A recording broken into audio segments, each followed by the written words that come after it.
तो आज हम अपना लेक्चर 1 करने वाले हैं मॉडर्न अलजेब्रा रिंग थ्योरी का। अभी तक हम लोगों ने we have done 5 lectures on the group theory questions. Now today we will start with ring theory. तो ये हमारा फर्स्ट क्वेश्चन है जो कि है R be the principal ideal domain. 2020 का क्वेश्चन है, 2020 का।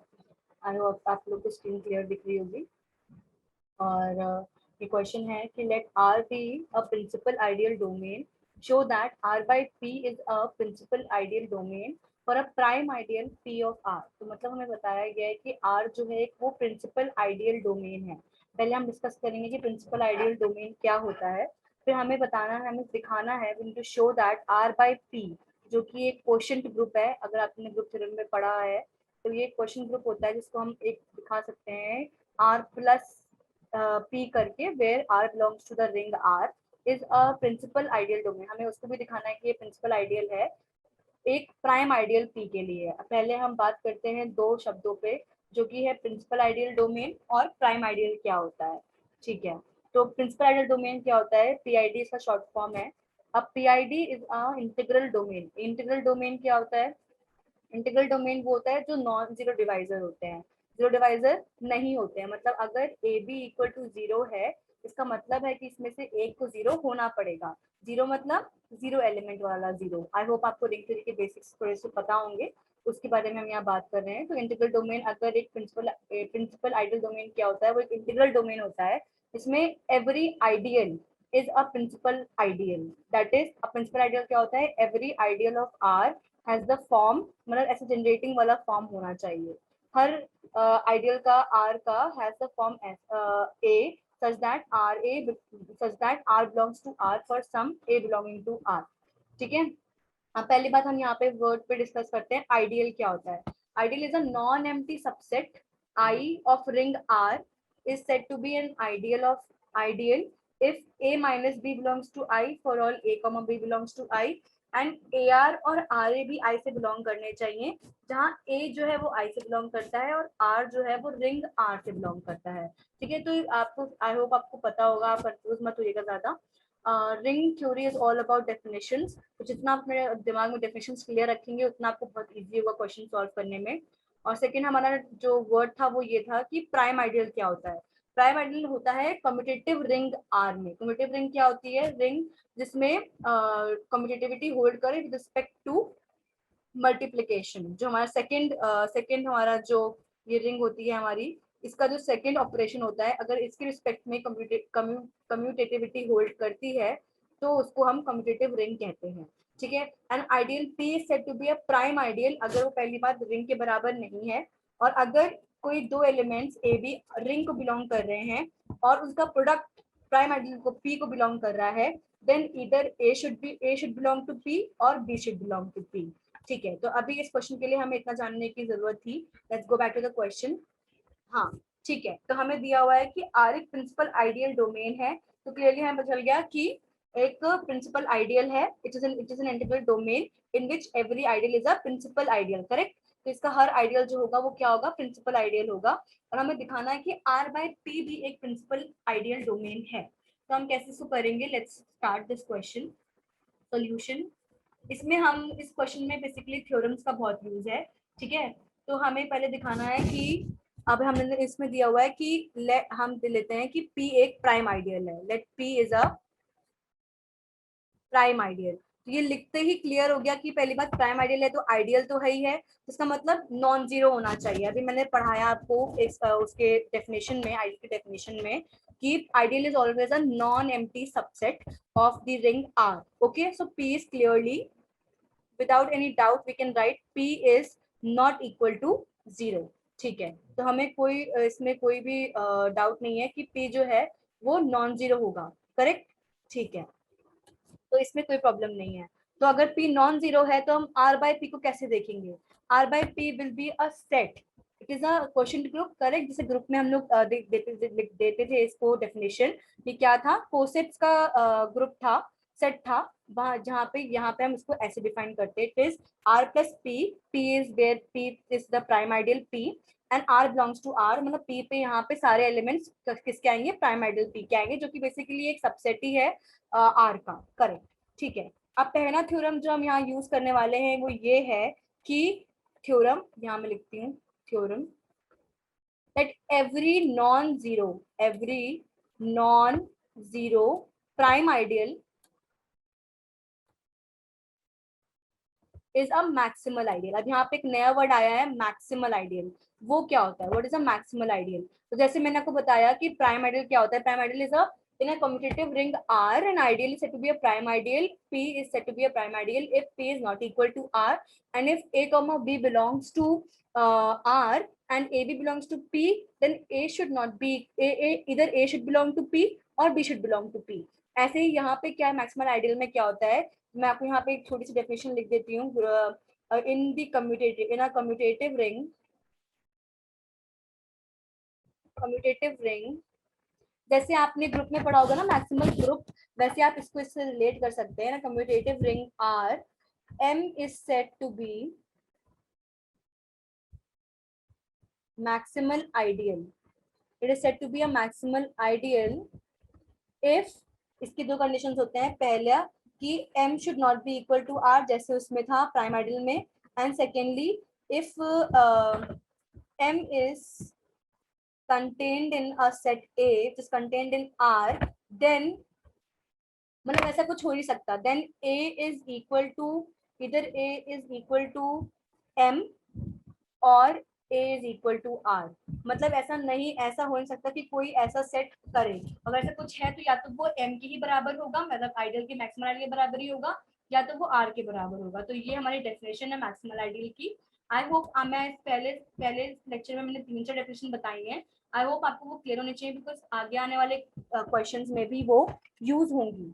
ठीक है, तो अब हम इसके आगे बढ़ते हैं। तो पहला हमारा क्या हो गया कि जो हमारा P है वो हमारा मैक्सिमल आइडियल हो गया, because it is a, now we use this theorem, using the theorem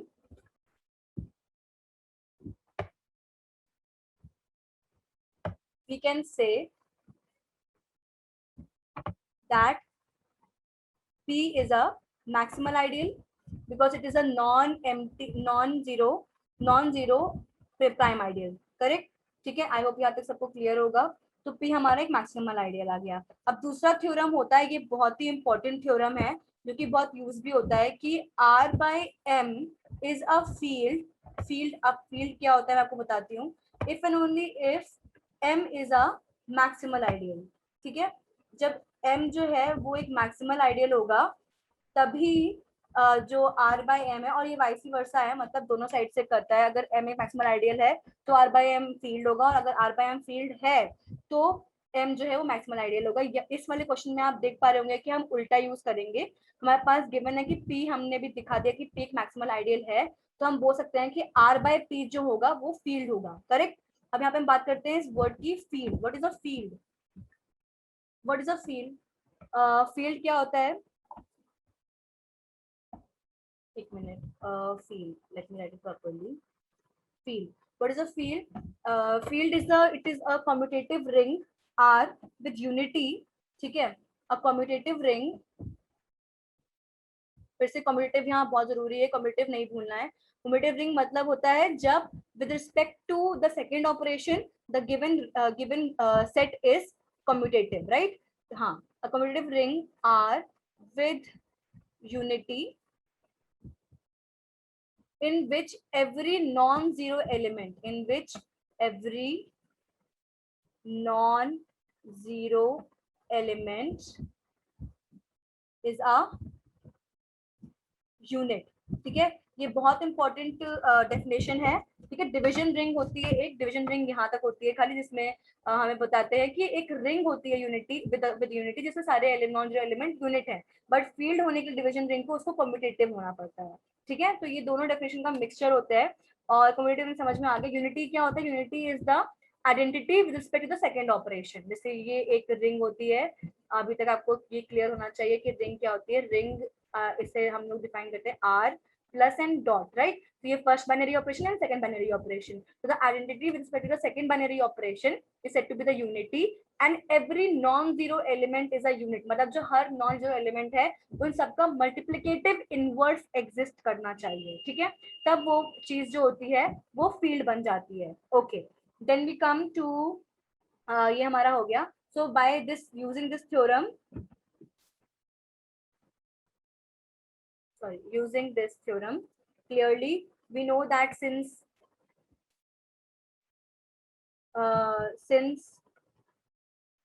P is a maximal ideal,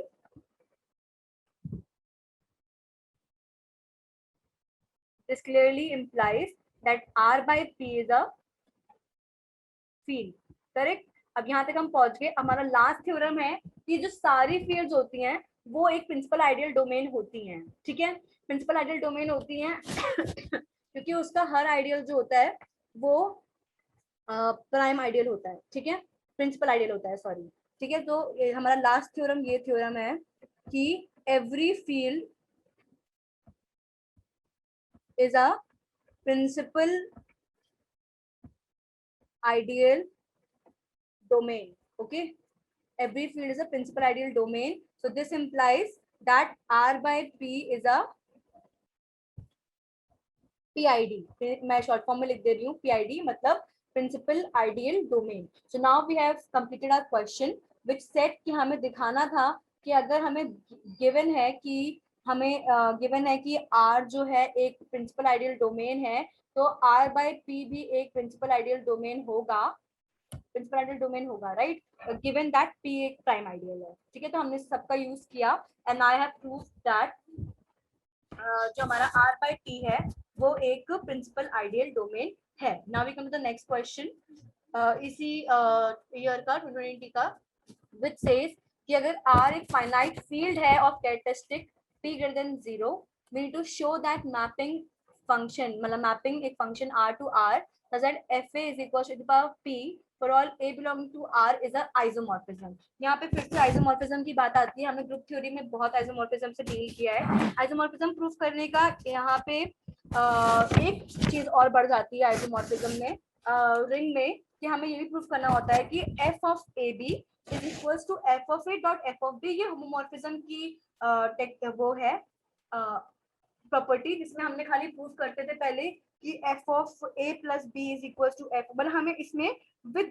both operations we need to prove the preservation. okay, हमें दोनों ही ऑपरेशन का प्रिजर्वेशन दिखाना होता है, बिकॉज जैसे हमें पता है कि जो रिंग होती है उसमें दो ऑपरेशन होते हैं. हमें इसके रिस्पेक्ट में भी ऑपरेशन प्रिजर्वेशन दिखाना है और इसके रिस्पेक्ट में भी ऑपरेशन प्रिजर्वेशन दिखानी है. Okay, now we come to first of all what is the definition of characteristic. Characteristic क्या होती है? ओके, कैरेक्टरिस्टिक एक लीस्ट पॉजिटिव इंटीजर होता है n. मैं आपको दिखा देती हूँ, डेफिनेशन में लिखी हुई है. I have a definition.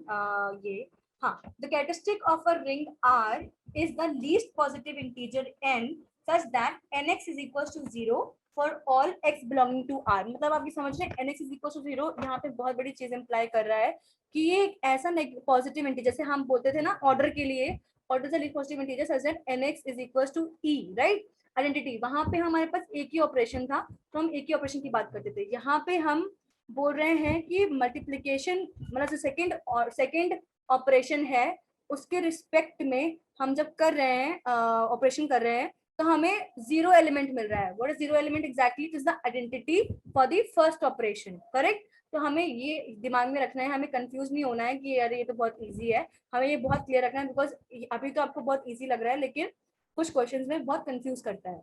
Okay, so now we come back to the question. हाँ, तो R एक फाइनाइट फील्ड है, कैरेक्टरिस्टिक हमें दी हुई है P greater than 0. Show that the mapping, हमें मैपिंग दी हुई है क्लियरली कि f of A is equals to P for all A belonging to R. हमें अब दिखाना है कि ये मैपिंग जो है एक आइसोमॉर्फिज्म है. ठीक है, तो हम अब सॉल्यूशन पे आते हैं. पहली बात जो दिया है उसका फायदा उठाएंगे कि हमें गिवन है कैरेक्टरिस्टिक क्या दी हुई है, कैरेक्टरिस्टिक P दी हुई है. ठीक है, तो हमें by definition of the characteristic we can directly write that PA is equal to 0 for all A belonging to R, ring से जो बिलोंग कर रहा है ए, उसके रिस्पेक्ट में P A is equal to 0 हो जाएगा, बिल्कुल सही है। अब हमें गिवन मैपिंग है, mapping is given mapping F from R to R, ठीक है, आर टू आर, ये मैं हमेशा गलत लिख देती हूँ रियल नंबर वाला, आई एम सॉरी, ये रिंग टू रिंग है, कोई भी रिंग हो सकती है, यहाँ पे जेड आर क्यू कुछ भी हो सकता है, यहाँ पे कोई भी सेट हो सकता है, कोई भी रिंग हो सकती है, ठीक है। गिवन मैपिंग, हमें मैपिंग क्या दी हुई है, that F of A is equal to A to the power P, okay. Now we need to show that it is a, to show, मैं क्वेश्चन समझा रही हूँ, to show that F is a isomorphism, correct. हमें इसलिए show करना है कि जो हमारा जो ये एफ है वो क्या है, आइसोमॉर्फिज्म है, ठीक है। तो आइसोमॉर्फिज्म सुनते ही हमारे दिमाग में तीन चीजें आती हैं as usual, we need to show first of all A and B and C, we need to show that it is, show homomorphism, ठीक है, शो दैट इट इज 1 1, जिससे हम वेल डिफाइंड भी प्रूव कर देते हैं, उसका उल्टा शो ऑन टू, ठीक है। So we have three things. Now let's start. First of all, we will show 1 1, and uska ulta we know it is well defined. 1 1 and well defined. And again, I will do the one way thing, and you can do the second way. Okay. ठीक है, 1 1 के लिए हम क्या लेते हैं, a comma b. Let's a comma b belong to R such that f of a is equals to f of b. Okay, so if f of a is equals to f of b, then we can write that a to the power p is equals to b to the power p, correct. Then this implies if a to the power p is equals to b to the power p, then a is equal to b, correct. So we can clearly see that this implies f is 1 1, and उसका उल्टा करेंगे तो we can clearly see it is onto also, because अगर a is equals to b है तो a की power p will be equal to b की power p, and this implies f of a is equals to f of b, so it is well defined also. Now we come to second is onto, right. onto में हमें दिखाना क्या होता है कि सारे जो elements दूसरे मतलब कोडोमेन में है उनके लिए प्री इमेज एग्जिस्ट कर रही है, then codomain will become equal to range. Okay, so for any given y, we get a such that y is equals to a to the power p. We have a such that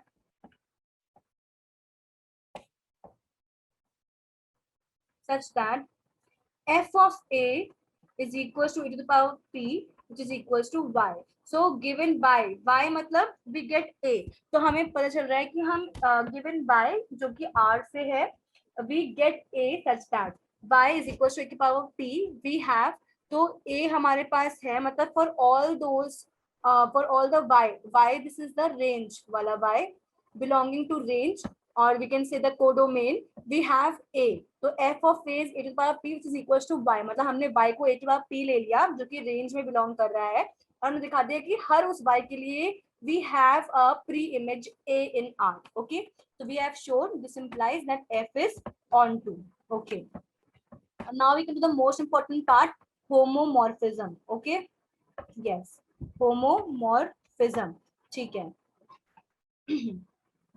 Yes, so now first of all we need to prove, हम अब लेंगे let's a comma b belong to R. पहले हमें prove करना है कि f of a plus b, to prove यहाँ पे मैं लिख देती हूँ f of a plus b is equals to f of a plus f of b, and f of a dot b is equals to f of a dot f of b. By both, because अब हमारे पास दो operations हैं, ring है, R एक ring है, and we have two operations now, so we need to prove these both. तो पहला हमारा आता है f of a plus b, हम लेते हैं, इसको क्या लिख सकते हैं, a plus b to the power p. Now we'll use binomial theorem.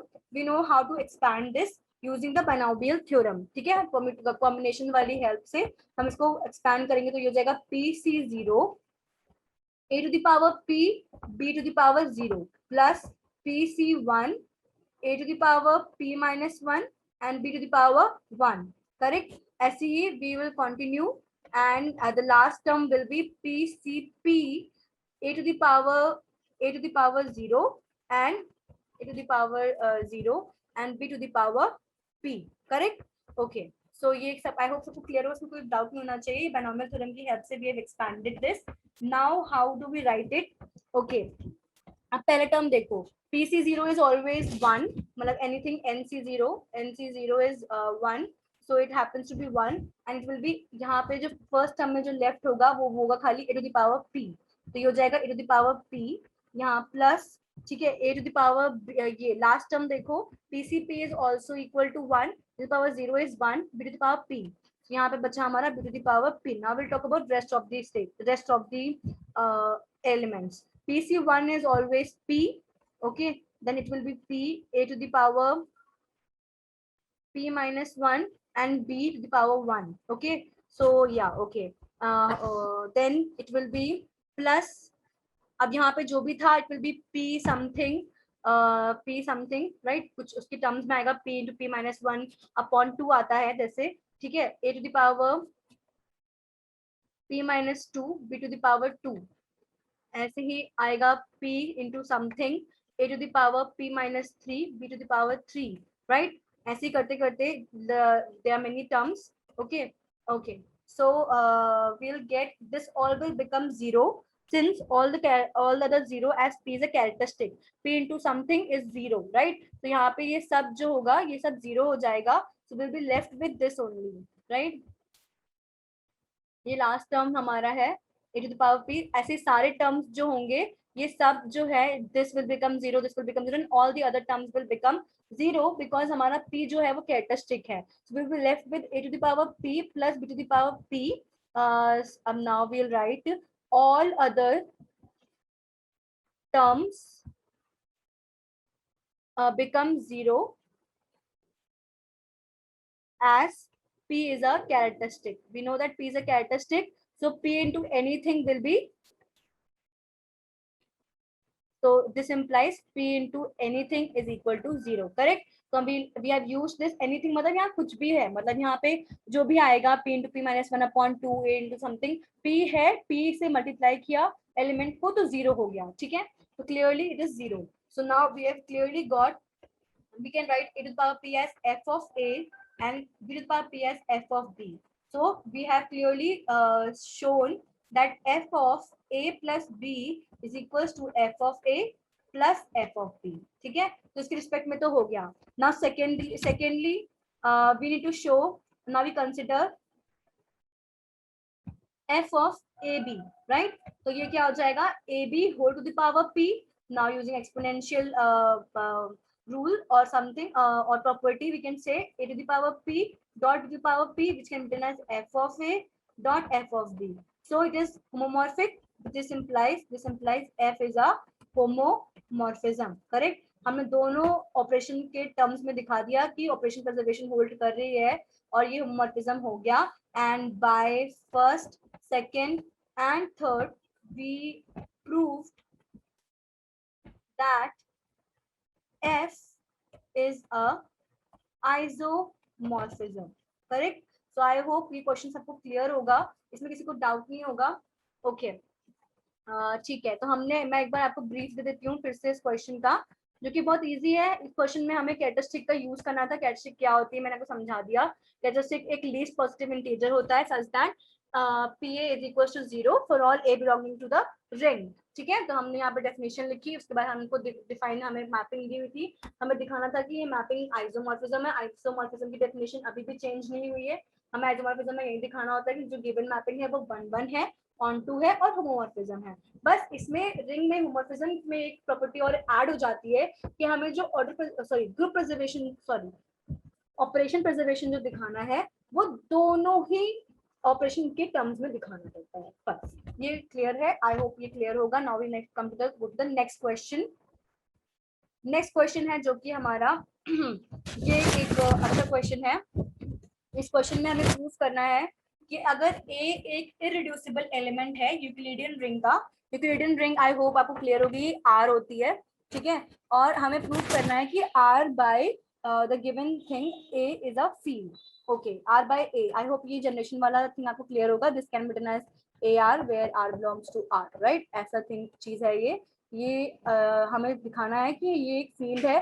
और अभी हमने पढ़ा था कि हम, आई होप आपको फर्स्ट क्वेश्चन से आप इसको थोड़ा सा रिलेट कर सकते हो कि अगर इस चीज को फील्ड दिखाना है तो हम बस ये दिखा दें कि ये जो पर्टिकुलर चीज है ये एक मैक्सिमल आइडियल है, राइट? ठीक है।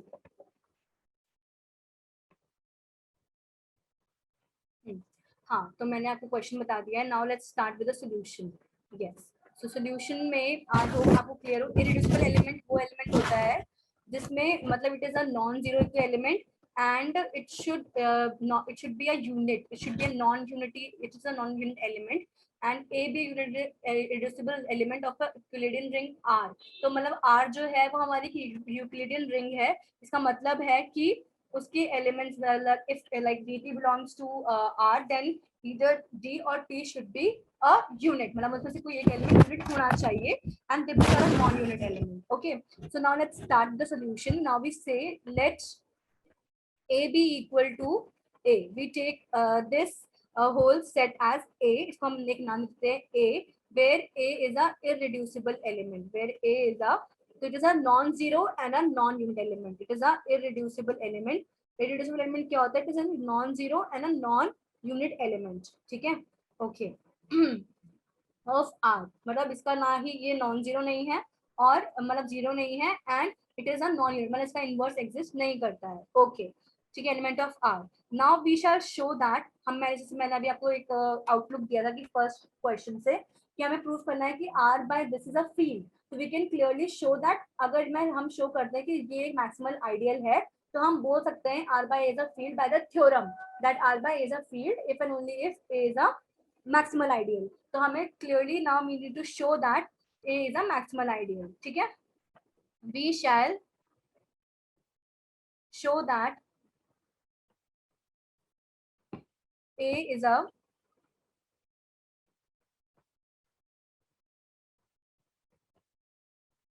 maximal ideal of R since R by A is a field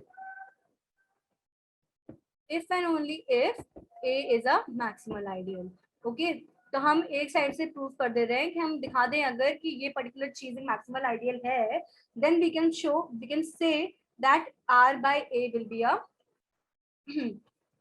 field, ठीक है? Now will work on proving that this is a maximal ideal. अब definition I hope maximal ideal की मैं लिखवा चुकी हूँ, वो क्लियर है कि कम्यूटेटिव रिंग R में एक आइडियल मैक्सिमल आइडियल तक कहा जाता है जब it is not equal to the ring and if any other set M is contained in I is contained in R, then either I is equal to M or I is equal to R। Okay, there does not exist any such sub ideal ideal such that such that M is contained in I is contained in R।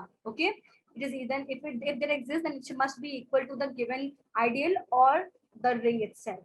Okay, now we come to the question। अब हमें दिया हुआ है question में अब हम क्या करते हैं, लेट आई, हम कोई एक लेट करते हैं ideal I be an ideal, एक आइडियल है। आइडियल लिखते ही आई होप आपको क्लियर होगा आइडियल क्या होता है। आइडियल एक नॉन एम्प्टी सबसेट है आर का, इसमें ए माइनस बी बिलोंग करता है और A R and R A will belong to R I for all R belonging to R and A belonging to I. Okay, ठीक है, R such that ideal of are such that A is contained in I is contained in R। हमने ऐसा एक ideal ले लिया, एक आई ऐसा ideal है जिसमें जो ऐसे which is contained in R and A is contained in I। Now we need to show that clearly either A is equal to I or I is equal to R। ठीक है, हम इन दोनों में से इन दोनों को हम दिखाएंगे कि ये दोनों होता है। ओके, नाउ वी कम, ठीक है, अब हमें दिया हुआ है since R is a Euclidean ring and every Euclidean ring is a principal ideal domain। ये एक since given R is a Euclidean ring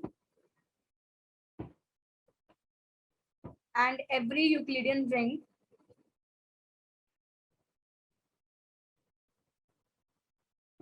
अभी हम बात कर चुके हैं इसके बारे में कि principal ideal is a principal ideal domain, ठीक है, तो मैं अब क्लियरली शॉर्ट फॉर्म में लिख देती हूँ. दिस इम्प्लाइज दैट आर हमारा क्या है, it is a principal ideal domain. इसका मतलब क्या हुआ कि इसका हर जो आइडियल है वो क्या है, एक प्रिंसिपल आइडियल है. समझ में आ रहा है, जो जनरेटिंग आइडियल था हमारा वो है. तो अगर हमने आर एक प्रिंसिपल आइडियल है, इसका मतलब आई जो एक आइडियल है आर का, तो हम आई को क्या मान सकते हैं, we have R is a principal ideal. So we can let I be something like this D, where for some D belonging to R, मतलब डी एक एलिमेंट है आर का जिससे वो पूरा काइंड ऑफ जनरेट हो रहा है. एंड ऐसा एक आइडियल हम मान सकते हैं बिकॉज आर एक प्रिंसिपल आइडियल डोमेन है, तो उसका हर आइडियल जो होगा वो एक प्रिंसिपल आइडियल होगा. ऐसे ए भी एक प्रिंसिपल आइडियल है, as you can clearly see, जो कि ए से जनरेट हो रहा है. Correct. Now case one. Case one ये है कि अगर हम लेट करते हैं दैट डी, जो ये डी है, it belongs to A which is generated by A. So this implies we can write D as equal to AX. मतलब इसमें बिलोंग करे. ऐसे सिमिलरली एज द ग्रुप, जैसे हमने लिखा था कि अगर कोई ग्रुप जो है वो किसी पर्टिकुलर जनरेटिंग सेट में बिलोंग करता है तो उसकी पावर में लिख सकते हैं या उसकी मल्टीप्लिकेशन में लिख सकते हैं. तो इसमें भी writing multiplication with D is equal to AX for some X belonging to the ring. ठीक है, इसमें कोई डाउट नहीं होना चाहिए. नाउ अगर कोई आई आर है, for any R belonging to I, अगर आर आई में बिलोंग कर रहा है जो कि डी से जनरेट हो रहा है, we can write that R is equals to some D Y. Correct. For some y belonging to r, ये डेफिनेशन हो गई by the help of the ideal i, prime ideal i. ठीक है, अब यहाँ पे हम d की वैल्यू रखेंगे from this implies r is equals to ax into y. This can be written as r is equals to a into xy. So now we have proved कि हमने r एक एलिमेंट लिया i से और हमने दिखा दिया कि वो r जो है वो a में बिलोंग कर रहा है. करेक्ट. सो हमने दिखा दिया कि this implies I is contained in A, and we have already let that A is contained in I. So by this both we get that A is equal to I. So now first part is done clearly. यहाँ पे by this मैं इसको first कर देती हूँ mark. तो ये हमारा आया है by first, एंड ये हमारा इस चीज से आया कि हमने एक एलिमेंट आर लिया आई से एंड वी शोड कि वो ए में भी बिलोंग करता है. तो इसका मतलब है सारे एलिमेंट्स जो आर के हैं, जो आर्बिटरी हैं, आर्बिटरी एलिमेंट लिया था, तो सारे एलिमेंट्स जो आई के हैं वो ए में भी बिलोंग कर रहे हैं. तो I is contained in A and A is contained in I by 1, and this shows that A is equal to I. So now our first part is done. Now we come to the second part, case 2. अब अगर D जो है वो नहीं belong कर रहा है A से, if D does not belongs to A, now since A belongs to A and A is contained in I which is equals to D, तो इसका मतलब है कि A जो है वो I में बिलोंग भी करता है. Right. So this implies A can written as DT, मतलब A जो है वो D में भी बिलोंग करेगा for some T belong to R. I hope इसमें किसी को डाउट नहीं होना चाहिए क्योंकि ये क्लियर है. हमने ये अगेन बाय इक्वेशन 1, राइट, हमने जो लेट किया है कि ए जो है वो आई में कंटेन्ड है. ए बिलोंग्स टू ए है, small A belongs to capital A, मतलब यही है. और तो ये आई में बिलोंग भी करेगा because A is contained in I. ठीक है, अब इसमें हम लोग आगे क्या करेंगे. Now we no that since R is irreducible, क्योंकि एक इररिड्यूसिबल एलिमेंट है, इसका मतलब है कि वी नो दैट since R is irreducible, right? So either अब R एक irreducible element है, तो मतलब A को हमने दो उसके एलिमेंट्स में लिखा. As I told you that either D should be a unit or T should be a unit. A is itself a non-unit, but if it is written as a multiple of two elements, multiply of two elements, product of two elements, then one of them should be a unit. So this implies that either D or T must be is a unit, right? ठीक है. So now अब हम लेते हैं if T is a unit. If T is a unit, ठीक है, अगर T unit है, then T inverse belongs to R. Clearly because अब यूनिट है तो मल्टीप्लिकेटिव इनवर्स बिलोंग आर में होगा, एग्जिस्ट होगा. And so D which is equals to AT inverse, इस वाले से अगर हम यहाँ से देखें D को we can write AT inverse. This will belong to A, which is a contradiction, right? D is AT inverse and we can clearly see कि हमने D को A के टर्म्स में लिख दिया. तो हमारा डी जो है वो ए में बिलोंग करेगा। नाउ सिंस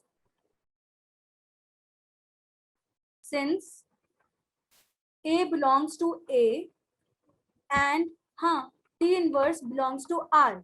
अब हम ये आइडियल के डेफिनेशन यूज करने वाले हैं। ए में बिलोंग करता है, टी इनवर्स आर में बिलोंग करता है, तो ए टी इनवर्स जो है वो ए में बिलोंग करेगा। करेक्ट, ये हमारा प्राइम आइडियल का डेफिनेशन है, हम लेके चल रहे हैं। मतलब ए टी इनवर्स जो है वो ए में बिलोंग करेगा एज आइडियल का डेफिनेशन है, as A is an ideal of R. ठीक है, ये आइडियल का डेफिनेशन मैंने बताया था कि A R belongs to A for all A belonging to A and R belonging to the R ring, right. यहाँ पे हमारा टी इनवर्स रिंग को बिलोंग करता है और ए को बिलोंग करता है, तो ए टी इनवर्स जो है वो हमारा आइडियल ए को बिलोंग करेगा। ठीक है, इसका मतलब हो गया D belongs to A which is a contradiction, which is a contradiction, that is which is a contradiction. या हमने सेकंड केस में माना है, पहला ही स्टेटमेंट है हमारा D is not equal to A. ठीक है, इसका मतलब हो गया कि हमारा जो contradiction, this implies T is not a unit। ठीक है, इसका मतलब है कि हमने जो यहाँ पे T को सपोज किया, it is not a unit, this implies D is a unit. इनमें से किसी एक को तो होना ही था, तो हमने T को लिया, T को हमने रॉन्ग प्रूफ कर दिया, तो हमारा जो है D is a unit. So this implies कि हमारा जो D इनवर्स होगा वो R को बिलोंग करेगा। Now we come to I।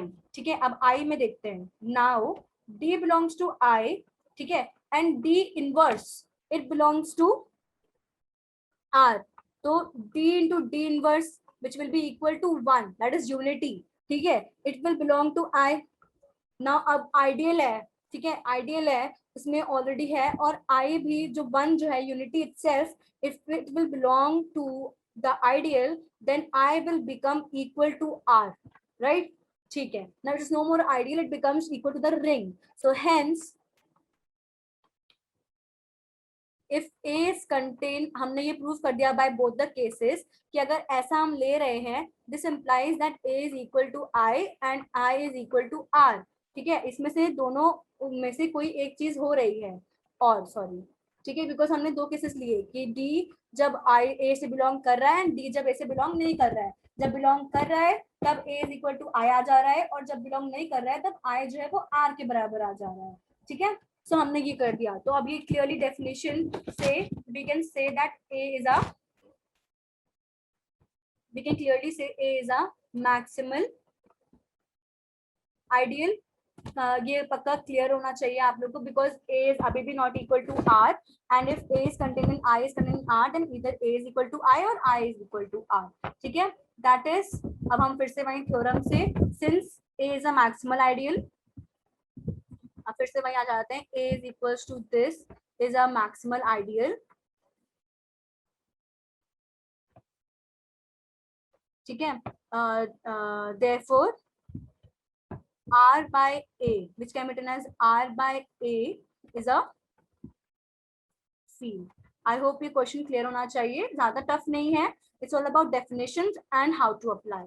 ठीक है, आई होप ये it is clear, this question was really good. ठीक है, इरेड्यूसिबल एलिमेंट की डेफिनेशन यहाँ पे हमने यूज करी। इरेड्यूसिबल एलिमेंट वो होता है कि it is a non zero non unit element, and if it is expressed as a product of two elements, then one of the two elements must be a unit। okay okay ठीक है, सो ये हमारा question खत्म होता है, and now we come to the next question, that is, ये बहुत easy question है। आई डोंट नो इसको इसमें क्यों डाला हुआ है, I skipped in group theory, but ये क्वेश्चन इजी है तो मैं आपको करा दे रही हूँ। It's nothing like very tough in this question, and nothing is the use of ring theory in this question. बहुत सिंपल कॉन्सेप्ट का यूज है इस क्वेश्चन में। तो yes, let's do the question. तो क्वेश्चन कह रहा है कि R set of real numbers है, और एक फंक्शन दिया हुआ, मैपिंग दी हुई है आर टू आर, एंड इसमें दो ये इक्वेशन सेटिस्फाई हो रही है कि F of X plus Y जो होता है वो F of X plus F of Y है, and F of X Y जो है वो एफ ऑफ एक्स और एफ ऑफ वाई है। हमें शो करना है कि या तो एफ एक्स जीरो है, या तो मतलब इट इज इधर अ नल फंक्शन और अ कांस्टेंट फंक्शन। ठीक है, so we need to show that. Let's start with the solution, not that tough, आपको बहुत इजीली समझ में आ जाएगा। ओके, यस, ठीक है, सॉल्यूशन। सो हम पहले फर्स्ट भी अज्यूम, हम इन दोनों में से हमें प्रूफ करना है। ठीक है, इन दोनों केसेस में से प्रूफ करना है। तो फर्स्ट केस में हम क्या करते हैं कि अज्यूम करते हैं, assume that F X is not equal to 0, ठीक है। And now we will show that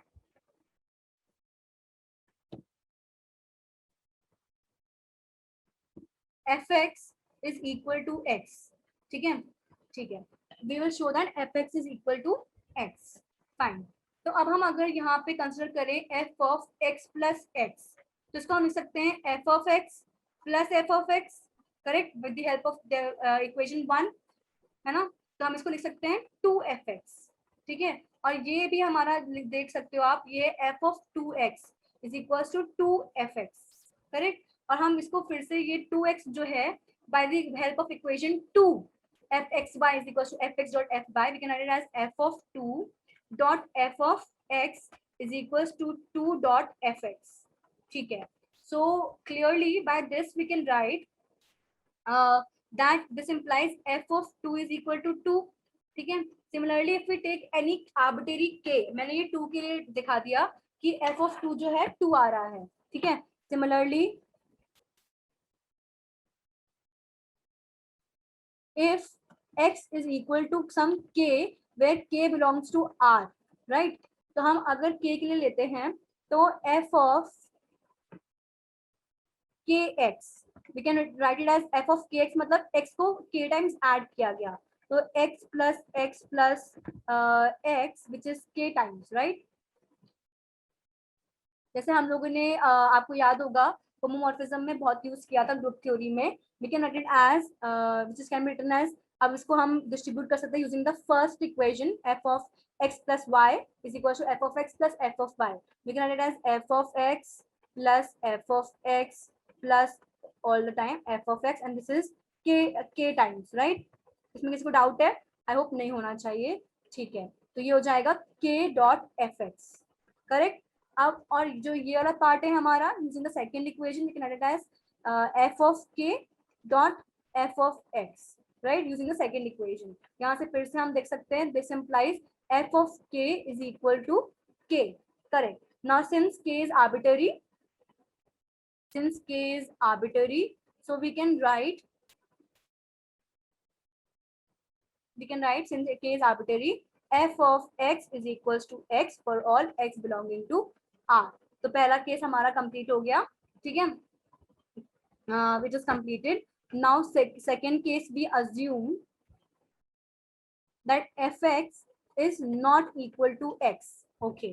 fx is not equal to x, तो हम यही वाला इक्वेशन यूज करते हैं, मैं इसको स्टार मान लेती हूँ, ठीक है। Using equation star, okay, we can write f of k into f of x is equals to k dot fx, correct।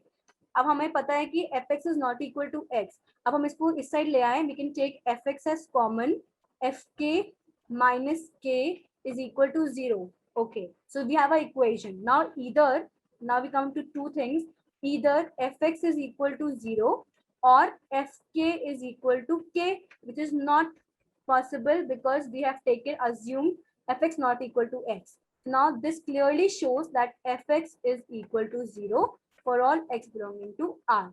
So now we have shown that either, therefore we have proved that either fx is equal to 0 or fx is equal to x for all x belonging to R for the given mapping, right? Right. So this is the done question. Question was very easy. I hope there is no doubt in this. Yes. This is the question that we have done. I hope there is no doubt in this question. ये बहुत easy question था, इसमें ऐसा कुछ था नहीं ज़्यादा।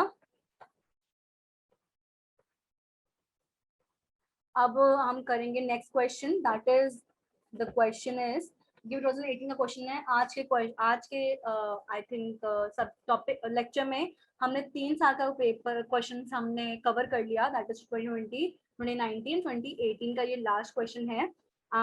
इसके क्वेश्चन के बाद आज की लेक्चर खत्म हो जाएगी। या so let's come on this question.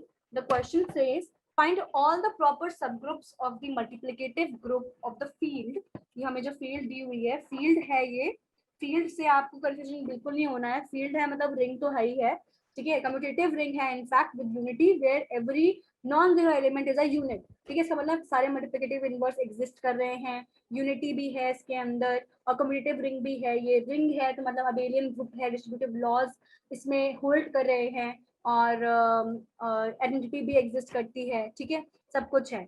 तो हमें ये ग्रुप दिया हुआ है, क्लियरली दिख रहा है कि ये एक एडिशन मॉड्यूलो 13 का ग्रुप है, Z13 with respect to addition and it is also given U13 multiplication modulo 13 के रिस्पेक्ट में वाला ग्रुप दिया हुआ है और हमें कहा है हमें फाइंड करना है प्रॉपर सब ग्रुप्स मल्टीप्लिकेटिव ग्रुप के, एडिटिव ग्रुप के नहीं पूछा है, तो हम बेसिकली यहाँ पे दिमाग में रखेंगे that we are going to work on U13, right, हमने यहाँ पे U13 जिसको हम Z13 रिस्पेक्ट टू X13 ही रिप्रेजेंट करेंगे, बट हम दिमाग में रखेंगे कि हम इस पे काम कर रहे हैं, तो हम इसकी प्रॉपर्टीज यूज करेंगे एंड इसकी चीजें यूज करेंगे, ठीक है।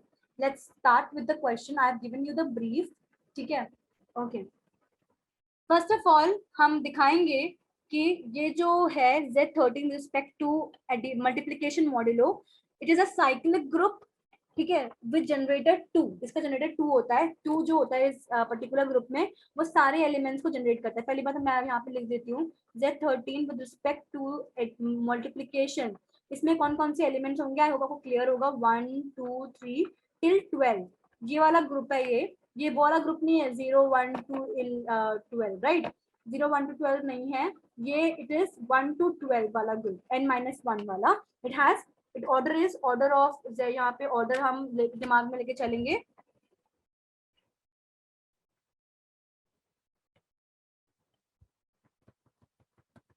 Will take the order to be order of Z13 to be 12, okay, यहाँ पे हमारा 12 ऑर्डर है, okay. Now we need to show first of all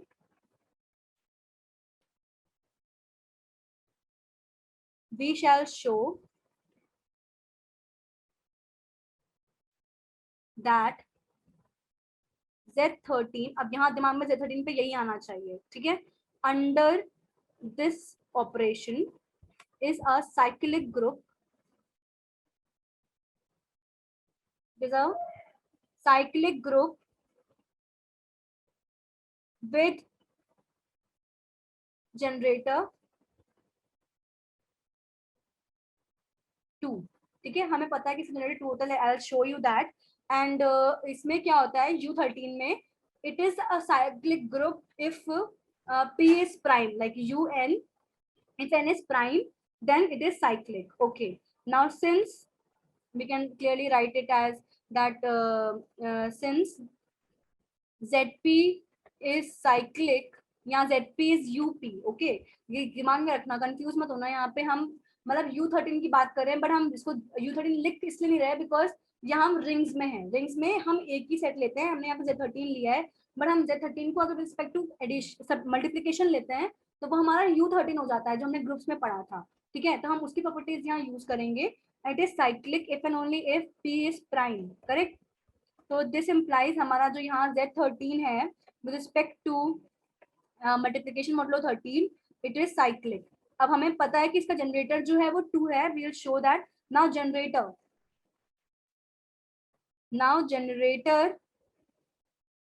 of Z13 मतलब U13 इज 2, ठीक है, तो how it is 2, because 2 to the power 1 is 2, to the power 2 is 4, to the power 3 is, मतलब हमें पता ना जनरेटर क्या होता है, जनरेटर ये होता है, अब इसमें मल्टीप्लिकेशन है, सो मतलब सारे powers, if you do the powers of this it involves और it generates all the elements in the particular group, ठीक है, to the power cube is 8, to the power 4 is 16, will be 3, ऐसे ही करते करते हम मैंने ऑलरेडी कर रखा है कैलकुलेट, आप एक बार रीचेक कर लेना, to the power 5 is 6, to the power 6 is 12, to the power 7 is 11, to the power 8 is 9, to the power 9 is 5, to the power 10 is 10, to the power 11 is 7 and to the power 12 is 1, ठीक है, ये हमारा identity element हो गया, उसको generate कर रहा है, देखो मैं आपको दिखाती हूँ सारे एलिमेंट्स हो गए कैसे, 1 2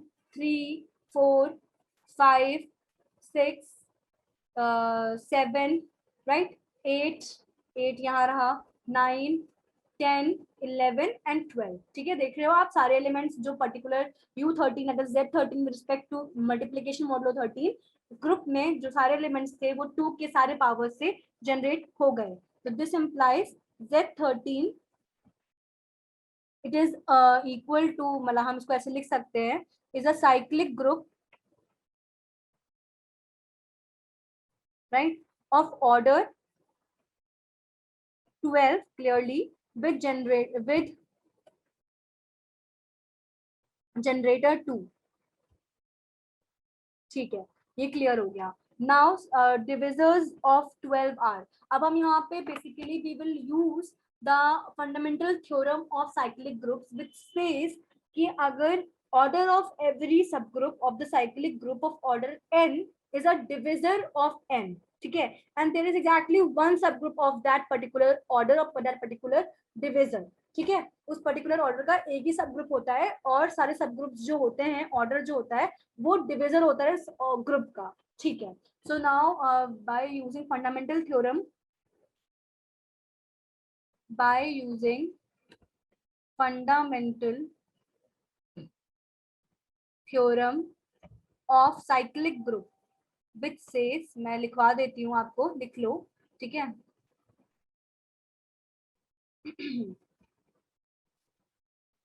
order of every subgroup of a cyclic group,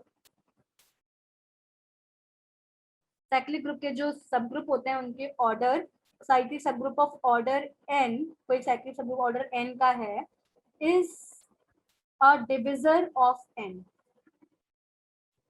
मतलब जो n है, जैसे आप ये 12 है, ऑर्डर जो है वो 12 है, तो 12 के जो भी डिविजर्स होंगे जो कि हैं 1 2 3 4 6 12, उन सभी पर्टिकुलर डिविजर्स के एक सब ग्रुप एग्जिस्ट करेगा और वो सब ग्रुप क्या होगा, यूनिक होगा। और यहाँ पे क्लियरली हमें दिमाग में होना चाहिए कि जो हमारा पर्टिकुलर ग्रुप गिवन है Z13 रिस्पेक्ट टू मल्टीप्लिकेशन वो साइक्लिक है, तो उसके सारे सब ग्रुप क्या होंगे, साइक्लिक होंगे। ठीक है, तो वो दिमाग में आपको रहना चाहिए। तो मैं बता रही थी फंडामेंटल थ्योरम, ठीक है, order of every subgroup of a cyclic group of order n is a divisor of n and there is exactly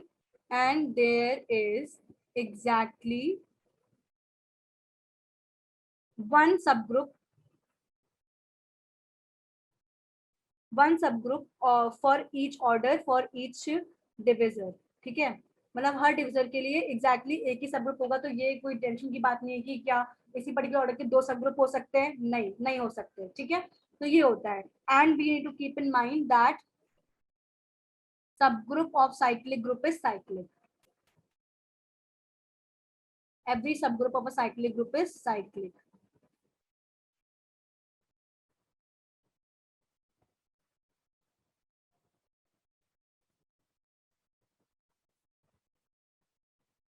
correct, तो हमें तो चीजें दिमाग में रखनी है।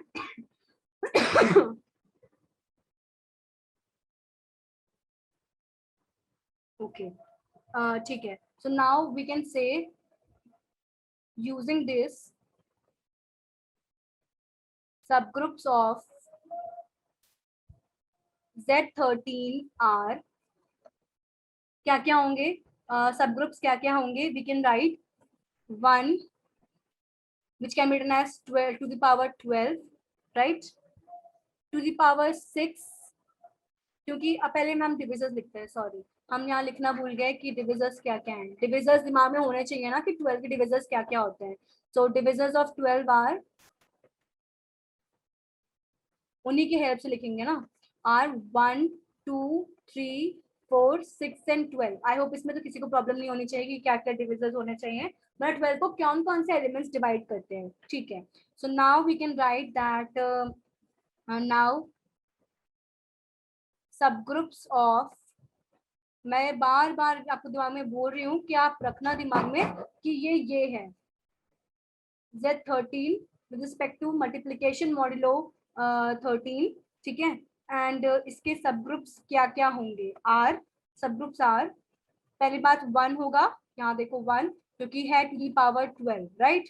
अब हम आते हैं to the power 2 which is 4, ठीक है, and then to the power 3 which is 8, right, then to the power 4 which is to the power 4 क्या था 16, 3, right, और to the power 6 which was the power 6 was 12,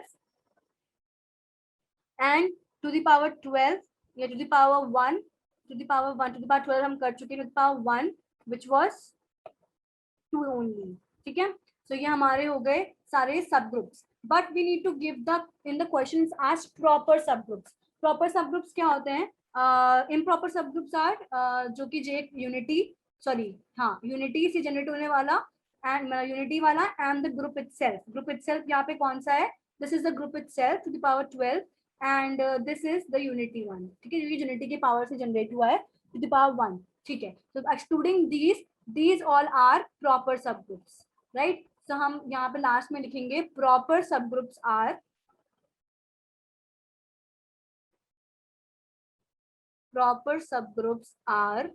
what are the proper subgroups? 2 to the power 6 that is 12, right? 2 to the power 4 that is to the power 4 that is 3, 2 to the power 3 that is 8 wala, 2 to the power 2 that is 4 wala. So we have 4 proper subgroups, ठीक है. So this ends our question. I hope there's no doubt. बस इसमें एक ही चीज आपको दिमाग में clear रखनी है, बिल्कुल ही क्लियर रखनी है, जो कि ये है कि यहाँ हम Z13 with respect to multiplication modulo 13 की बात कर रहे हैं, ना कि एडिशन मॉडुलो 13 की, और उसकी ही सारी प्रॉपर्टीज यूज करनी है और वो ही दिमाग में रखना है. तो आज के लेक्चर के लिए इतना ही. Let's meet in the second lecture for the lectures for the ring theory, and thank you so much. आराम से पढ़िएगा और थोड़ा सा रिवाइज करते रहिएगा.